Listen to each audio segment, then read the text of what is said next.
Thanks for joining us. So our next paper is titled Multi-GAN, a multimodal approach to detect new malware by Shobit. So Shobit, if you want to share your screen and get started. Yes, Thank yes. you. Okay.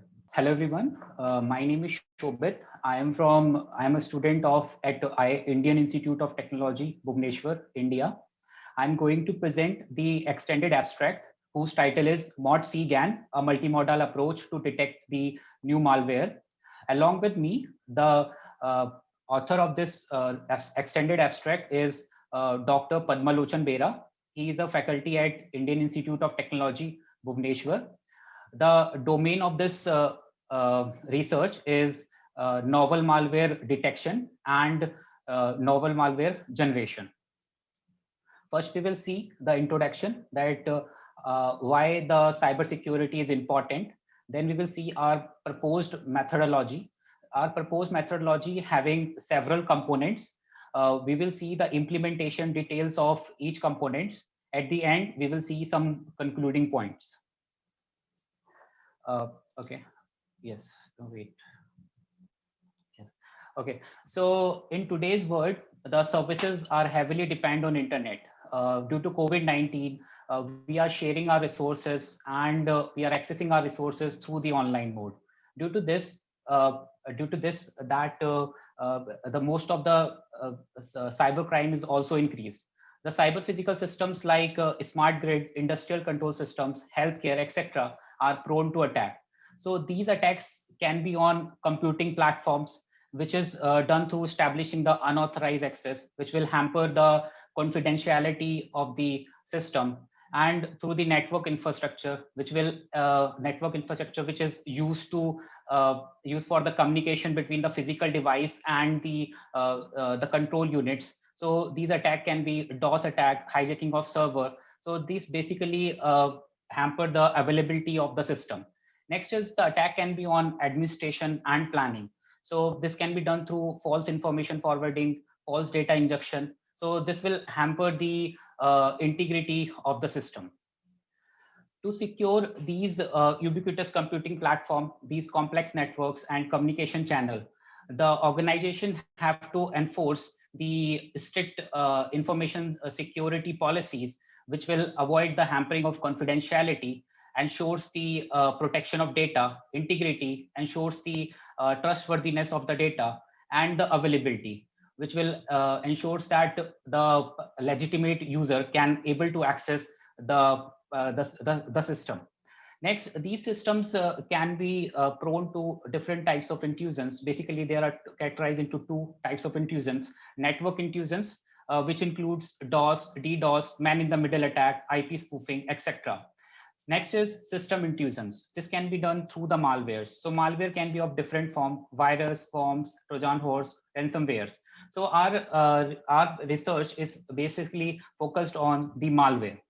In general, we can say that there are two existing solutions. First is firewall, which is the first line of defense.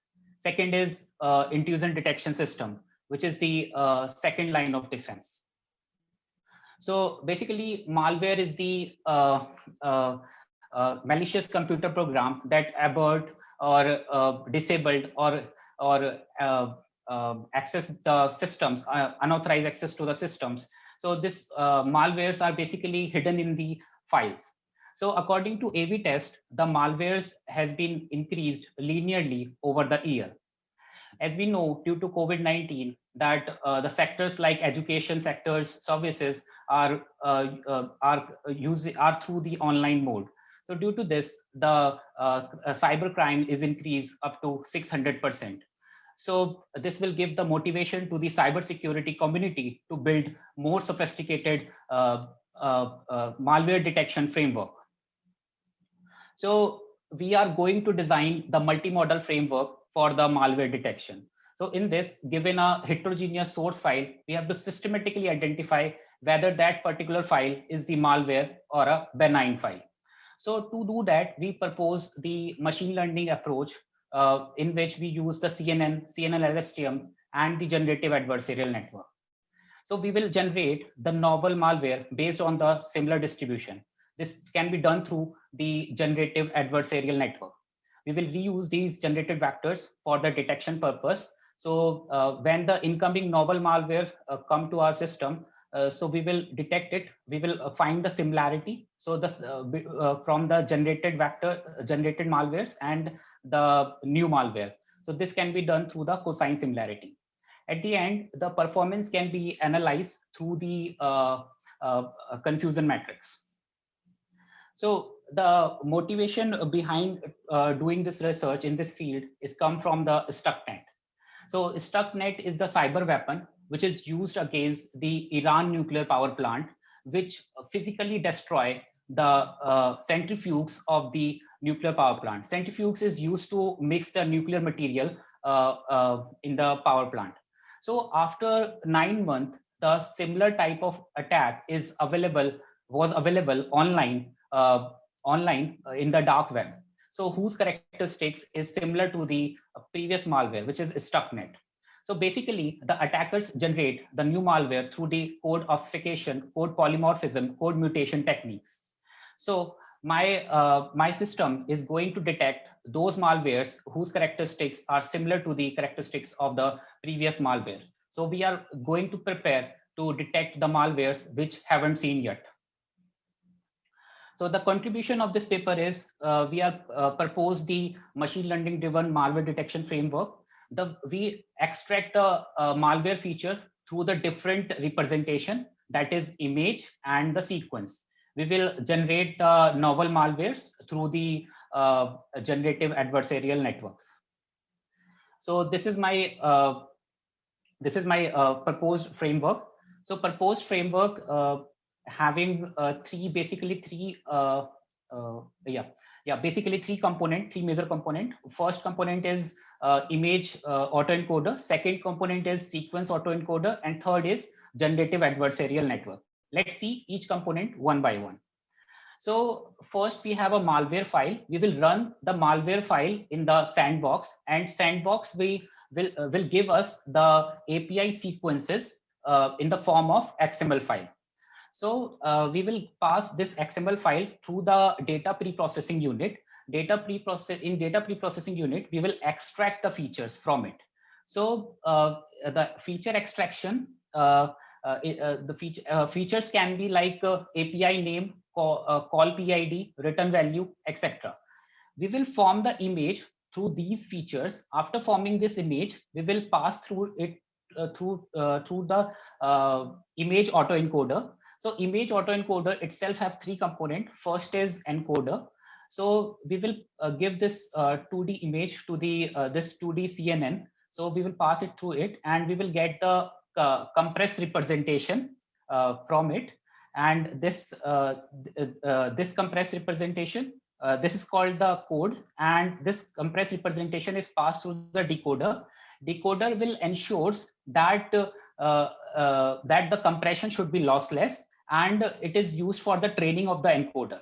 So after after passing through the decoder, it will regenerate the image, and whatever loss the loss is there, loss will be back propagate to the encoder. After training of this autoencoder, we will remove this decoder, and we will get the vector VI, compressed vector VI. Next, we will generate the API sequence from this through the data pre-processing unit. After forming this sequence, like first analyze start will come, then next API fake be create EX will come, try to analyze, like that we will form the sequence, and then we will pass it through the CNN LSTM autoencoder. Because if we pass it directly to the LSTM autoencoder, then it having a high timestamps. So to train, so that the training time will be high, very high. So for a one epoch, it will take more than 10 minutes. So that's why we will reduce the timestamp by using the CNN, and then we will pass it to the LSTM. So we will pass it, basically we will pass it to the CNN LSTM encoder, and then we will get the compressed representation of this sequence, and we will pass it to the decoder to get back that sequence. So this decoder is helpful for the training of this encoder, so that we will generate the lossless compression, and we will get the malwares, compressed malware representation. After getting after the training, we will remove this decoder part. So now we have the vector vi and vt, which contains the malware features, important malware features. We will concatenate both the malware features by appending, and then we will get the vector representation v. So we will consider this as a real samples. Consider this as a real sample. Let's see generative adversarial network. So in the generative adversarial network, having two components. First is generator, and second is discriminator. So wait, yeah. So second is discriminator. So in that, the generator, the goal of the generator is to generate the malwares which is look like a vector representation, and discriminator is the inspector which will inspect whether the malware is coming from the real sample, which means vector representation, or it is coming from the generator, which is fake. So this is like a act like a inspector. So the equilibrium of this game is that the generator will generate such type of malware which is look like the vector representation, whose distribution is similar to the vector representation, and we will pass it to the discriminator. So discriminator will unable to identify that this is coming from the generator. It will think that it is coming from the vector representation. So this is the equilibrium of this game. Then training will be stopped. So in that, what happened for both the generator and discriminator, I am taking the artificial neural network.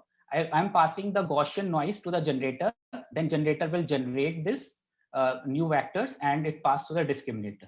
So after that, it will identify whether this is a real or fake. Then loss will be calculated, and error will be backpropagate to the generator, and then that's how the generator will train. After training of the generator, we will remove this discriminator. We will pass the noise to the generator. Then generator will generate the new malwares, which will be stored in the dataset DS. So let's see the overview of our method. So given a XML file, so this I'm taking the data set whose name is DataCon. They release their data set in two stages, stage 1 and stage 2, having different number of malware and benign files. So which contains these XML file, which is already run. These are the malware file which is already run in the sandbox and having the API sequences, like having the API sequences. So each actions having different features, like features like API name, which is analyze start, call name, call PID, return value. So next action having a API name, fake be create, like this. So after that, we will form the image from it by using these features and the sequence from it. And then we will extract the important features from the image and the sequence, and we will combine these two features, and we will pass use these features to generate the new malwares. So let's see the implementations of the image formation. So in that, given an XML file, we will extract the features from the XML file, and then we will form the frequency file through the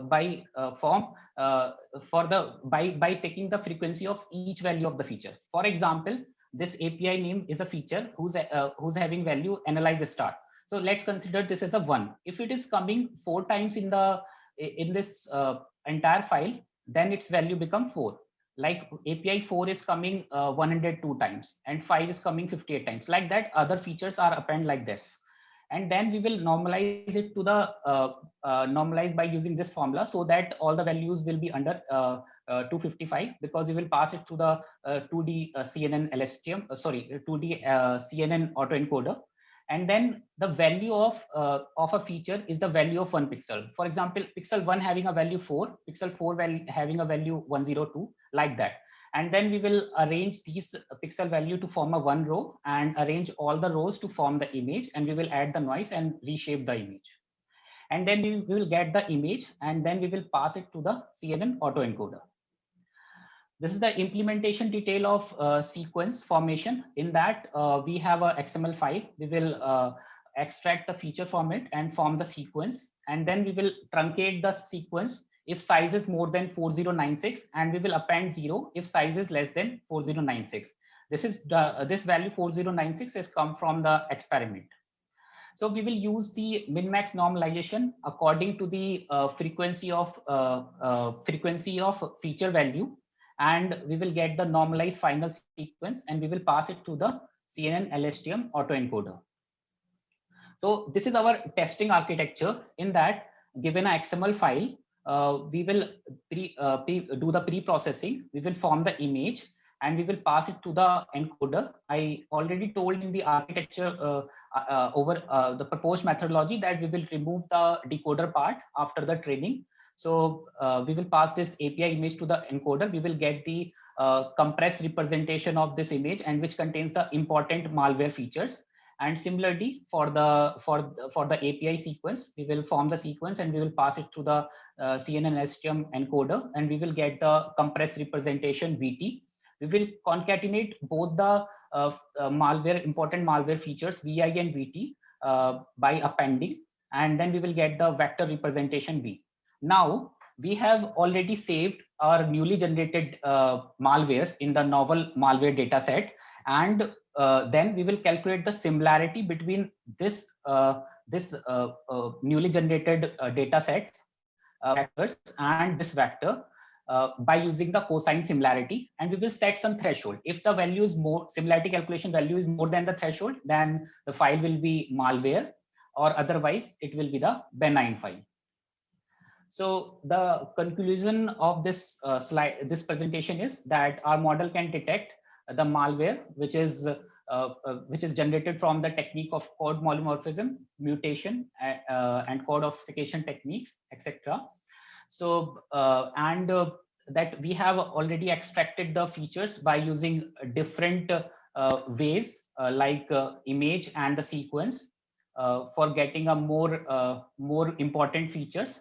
And we will generate the new malwares by using the generative adversarial network. The feature work of this this research is that our approach is based on host-based approach. So we would like to work for a network-based malware detection, and we want to deploy in different environment like cloud and cyber physical system, etc. Thank you.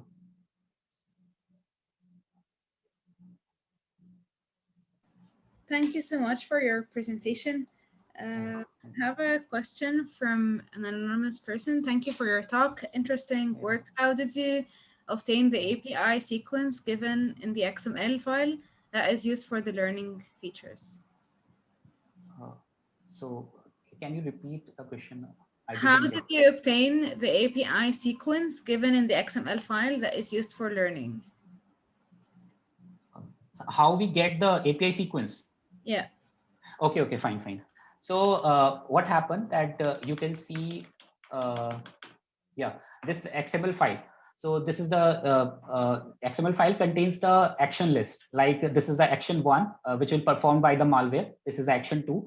So in the action 1 having a API name which is called analyze start, and action 2 having a API name which is fake create. So that it will be get like that. So first I will take the analyze start will call. So I form the sequence like first analyze start will come. Then next action is it called the fake create. Then try to analyze, unpack self, load library ex, NT create. So what the attacker does, they will sometimes they insert the different types of APIs in between. So they have done code mutation. They do like that. So if we take the sequence, make the sequence, then attacker will not able to fool us like that. Okay, and as a follow-up question, how is the XML file generated? Okay, so we will first we have a malware file. So we will pass this malware file through the sandbox, like Cuckoo Sandbox. So these we will my approach is the dynamic approach. So in that I am running the malware files in the sandboxes. So after running my malware file in the sandbox, so it will generate the set of actions. You can see here that this is the action list. So set of action is, first action is that it will call this API. The call name is this, return value is this, call time is this, which having a certain set of features. So this sandbox will generate this XML file. So sandbox is generating. Okay, and I have a question. What is your rationale of converting things to image? Is this to use the powerful methodology of a GAN, or what is the rationale for converting this to image? This particular file into the image. You Not want to say? necessarily this particular file, but in your methodology, you're converting malware to image at the end to form detection there, right? Sorry, I didn't get. Sorry for that. Can you repeat? Actually, I'm a little bit slow in understanding English, so that's No, why. no, no, no. Maybe Yeah. I got things wrong. So I'm wondering, do you convert your XML to an image, Yeah, right? what I'm doing, I am taking this XML file and extract the feature from it. Mhm. Like that I'm extracting the API names features or return value features or call PID. I will save it into the some files, forming some maps. After that, I will take the value, just like for the image formation. I already explained in the image formation what I have done. For example, this API name, analyze start, I am giving it value as 1. And for example, at fake big rate, I'm giving it a value as 2. So if analyze start is coming 4 times in the entire file, then its value become 4. And for example, this 4 is coming 102 times. 4 number API is coming 102 times. So then its value become 102, like this. So we will form the this file like that. So by this file, after that we will normalize it, because we required a 2D image. So all the value is between 0 to 255. So that's why we will normalize it, and then we will in the image 1 pixel value is the value of this feature. For example, the in my image, for example, consider this image. So this pixel 1 value will become 4. Pixel 4 value become 102, like this. So value will be arranged like that. Then we will reshape it, add the noise, and we will get the image. And then we will pass it to the 2D CNN autoencoder. Perfect. Another question from the audience. Thanks, Robert. Great presentation. Do you think that your model could generalize to detect other malware types outside of the Stuxnet variants? So can it generalize to detect other malware types? Uh, okay. Other malware types means that this other than these types. Other malware classes, yes. So you Okay. tested with one So class, so can it generalize yeah. to others? Yes. Yeah. So actually, the key player of my this research is GAN. So what the generative adversarial network is the current topic. So basically, the generative adversarial network is used to generate the malwares whose distribution is similar to the previous malware. You can see in the research of GAN that it is used to generate those images which haven't seen yet, those faces. So that's why whose distribution is similar to the previous distribution. So I will took this idea and the Stuxnet idea that after 9 months the similar types of attack is coming. So after that, if you train it according to the particular that class, whatever you want to do. So generally this basically depend on the data set. So it will generate those malwares whose distribution is similar to the previous malware distribution, because attackers is doing the code mutation technique, code polymorphism techniques to generate the new malware. That's why we can see the lots of malwares daily. The malwares are increasing daily, day by day. So due to this, like. Right. Thank you so much for your presentation and for answering all the questions. So we don't have any other questions from the audience. I'll just remind everyone that we have our first keynote for today with Professor Martin from Syntef at 1 p.m. So we have almost an hour break, and then we'll join again for the keynote. Thank you, everyone. Thank you.